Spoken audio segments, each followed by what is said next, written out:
என் பேரப்பிள்ளையே என்கிட்ட எதிர்பார்க்கும் போது, என் ஆண்டவர் வரும்போது, நான் அவருடைய பிள்ளை இல்லவா, எனக்கு என்ன கொண்டு வந்தீங்கப்பா. அப்போ அவர் சொல்லுவார், அவன் அவனுடைய கிரியையின்படி பலன் அளிக்கிறதுக்கு வந்திருக்க. நீ எவ்வளோ கிரியை செய்து, நற்கிரியைகளை செய்து என் ராஜ்யத்தை கெட்டுறதுக்கு நீ உன்னை இழந்தது என்ன?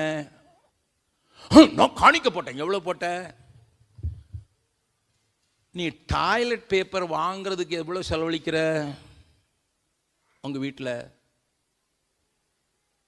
50 யூரோ. உன் முகத்துக்கு சென்ட் அடிக்கிறதுக்கு க்ரீம் போடுறதுக்கு எவ்வளோ செலவழிக்கிற? 100 யூரோ. ஆனால் காணிக்க எவ்வளோ போட்ட? 25 யூரோ. 25 யூரோ போட்ட. பயங்கரமான தியாகி நீ. உங்கள் பட்ஜெட்டை கொஞ்சம் பாருங்கள். உங்களுக்கு 5000 ரூபா வருமானம்னு வச்சுங்க உங்கள் குடும்பத்துக்கு. அதில் பட்ஜெட்டை பாருங்கள். சிலர் தசம்பாகம் கொடுக்கலாம், அது எனக்கு தெரியாது. நான் தசம்பாகம் கொடுத்து பேசுகிறதில்ல. நான் தான் பெஸ்ட்டு கொடுக்குற ஆளாச்சே, முதலிதை கொடுக்குற ஆளாச்சே. 5000 யூரோ வந்ததுன்னா ஒரு வேளை 500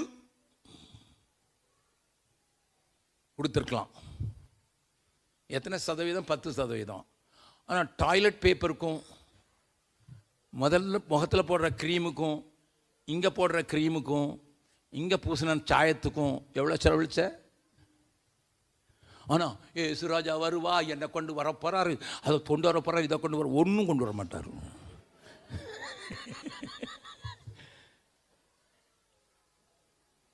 ஆத்மாக்கள் பேரில் வாஞ்சை வைத்திராமல் சோம்பலாய் காலம் கழித்தோர் அந்நாளில் துக்கிப்பா. நீ தங்கத்தையும் பொண்ணையும் அங்கே கொண்டு போக முடியாது, ஆனால் ஆத்மாக்களை கொண்டு போக முடியும். ரத்தம் அங்கே போகாது, ஆனால் ஆத்மாக்களை கொண்டு போக முடியும். அதனால தான் பக்தன் பாடினா, எனக்கு அந்த பாட்டு ரொம்ப பிடிக்கும். கரை ஏறி ஊமதண்டை நீர்க்கும் போது ரட்சகா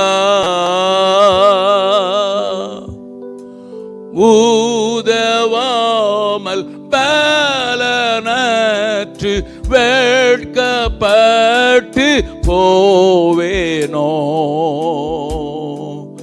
ஆத்மா ஒன்றும் ரட்சிக்காமல் வேட்கத்தோடு ஆண்டவா வேறும் கைய நாக உம்மை கண்டு கொள்ளல் ஆகுமோ. தேவரீர் கை தாங்க சற்றும் சாவு கஞ்சி கலங்கே.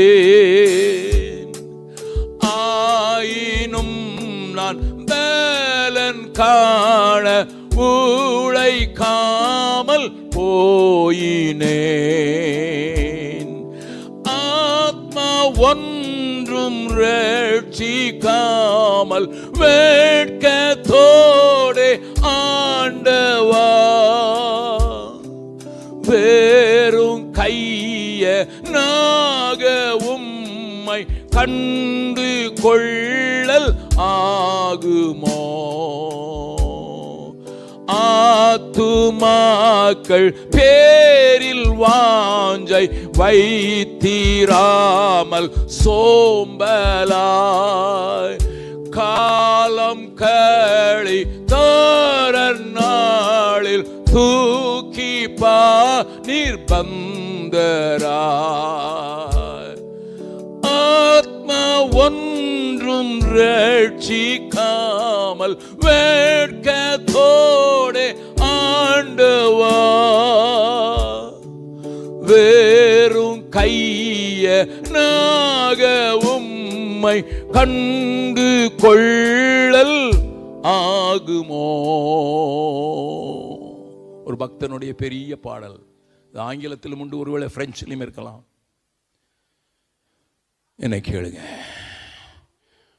ஒரு வயசான பாட்டியம்மா, விதவை, பிள்ளைக்குட்டிலாம் இல்லை, செத்து போச்சுது. ஒரு சின்ன குடிசை வீட்டில் இருந்தவங்க 2 பேர், அக்கா தங்கச்சி. மார்த்தாண்டம்னு ஒரு ஊர் இருக்குது. அது பக்கத்தில் ஒரு கிராமத்தில் ஒரு சின்ன தெருவில் குடிசை வீட்டில் அக்காவுக்கு கண்ணு தெரியாது. தங்கச்சியும் அதே வயசு தான். அக்கா விட்டுட்டு போக முடியாது. கண்ணு தெரியாது, படுக்கையில் ஆயிட்டாங்க, 85 வயசு. ஆனால் அவங்க எப்பவும் சாகலாம். அதனால் தங்கச்சி தான் கண்ணு தெரியும், அதுக்கும் 80 வயசு. சின்ன தெரு தான். அவங்க என்ன செய்வாங்கன்னா, வீட்டுக்கு முன்னால் போய் உட்காந்து வர்றவங்ககிட்ட போகிறவங்ககிட்ட பிச்சை கேட்பாங்க. நான் மார்த்தாண்டங்கிற ஊரில் பிரசங்கம் பண்ண போயிருக்கேன். ஒரு எம்எல்ஏ என்னையை பார்க்குறதுக்கு வந்தார். நான் அவர்கிட்ட கொஞ்சம் பேசிக்கிட்டு இருக்கும்போது மீட்டிங் அங்கே தொடங்கிட்டாங்க. அதனால் பக்கத்தில் தான் மீட்டிங். நான் சீக்கிரமாக போகணுன்ட்டு வரும்போது அந்த அம்மா என்னை பார்க்க வந்திருக்குது. கூட்டத்தை ஒழுங்கு பண்ணாங்க. அண்ணே, மீட்டிங் தொடங்கிட்டு பாட்டெல்லாம் முடிச்சிட்டாங்க, நீங்கள் தான் உங்களை தான் எதிர்பார்த்துருக்காங்கனால வேகமாக போகும்போது இந்த அம்மா என் கையில் ஒரு சின்ன, நம்ம ஊரில் சொல்லுவாங்க சுருக்கு பையன்னுட்டு, இந்த காசெல்லாம் போட்டு வச்சுருப்பாங்க, அதை திணிச்சிட்டு நான் போயிட்டேன். நான் என்னன்னு கேட்கல. நான் பிரசங்கம் பண்ணிட்டு வரும்போது எனக்கு கூட வந்து இந்த சகோதரனை கேட்டேன், அந்த அம்மா வந்தாங்களே அவங்க என்ன கொடுத்தாங்க, யாருன்னு கேட்டேன். அப்புறம் தான் சொன்னார், பிச்சை எடுத்து 2 பேரும் பிழைக்கிறாங்க, பிள்ளைங்கள்லாம் இல்லை, குடிசை வீட்டில் இருக்காங்க, அக்காவுக்கு 2 கண்ணும் தெரியாது, 85 வயசு படுக்கையாக இருக்குது. இந்த தங்கச்சி அக்காவுக்காக திருமணமே செய்யாமல் இருந்துட்டு இப்போ உங்களுக்கு காவல் மாதிரி இருக்காங்க. சாப்பிட்றது ஒன்றும் இல்லைங்கிறதுனால தெருவில் பிச்சை எடுப்பாங்க. போன தடவை நீங்கள் வந்திருக்கும் போது அம்மா கூட்டத்துக்கு வந்து தான். வட இந்தியாவில் ஆண்டவரையே தெரியாத அநேகர் மத்தியில் நீங்கள் ஊழியம் செய்கிறதுனால அவங்க கொஞ்சம் பணம் சேர்த்து வச்சு கொடுக்க வந்திருக்காங்க. எனக்கு அதை வாங்கவும் முடியல. ஆனால் நான் அவற்றை கொடுத்து எண்ணி நீங்கள் எனக்கு செய்தி அனுப்புங்கன்னு சொல்லிட்டு நான் போயிட்டேன். எனக்கு அதுக்கு மேலே அதை கையெழுத்து வாங்குறதுக்கிட்ட 372 ரூபா இருந்தது. யாரு? தான் அக்காவுக்காக பிச்சை எடுத்து வாழ்கிற அம்மா, தன்னையும் காக்கிறதுக்காக.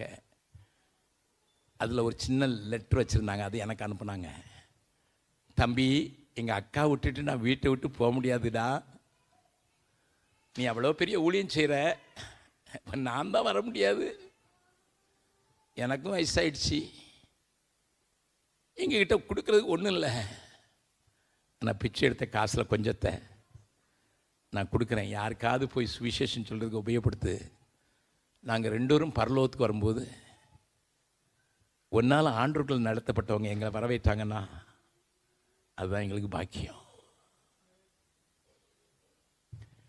என்னை கேட்கிற அருமையான தெய்வ பிள்ளைகளே, நான் உங்களை ஒரு உணர்ச்சி வசத்தில் கொண்டு வந்து நான் அந்த கூட்டத்தை முடிக்க விரும்பலை. ஆனால் இது உண்மை. இதோ சீக்கிரமாய் வருகிறேன்,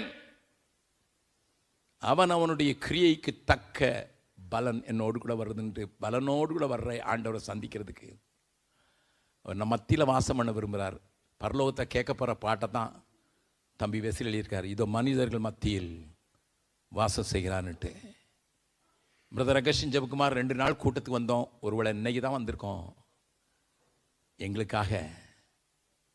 எங்களுக்காக ஆண்டவர் நோக்கி நீங்கள் பார்த்து நாங்கள் எப்படியாவது கிறிஸ்து வருவதற்கு ஆயத்தமுள்ளவர்களா, பரிசுத்தமுள்ளவர்களா, பரிசுத்தமுள்ளவன் இன்னும் பரிசுத்தமாகட்டும்னு சொல்லியிருக்க, அப்படி வாழ்கிறதுக்கும் அவர் வரும்போது அவருடைய பலன் எனக்கு கிடைக்கணும்னு சொல்லி நானும் என் குடும்பத்தாரும் ஒப்பு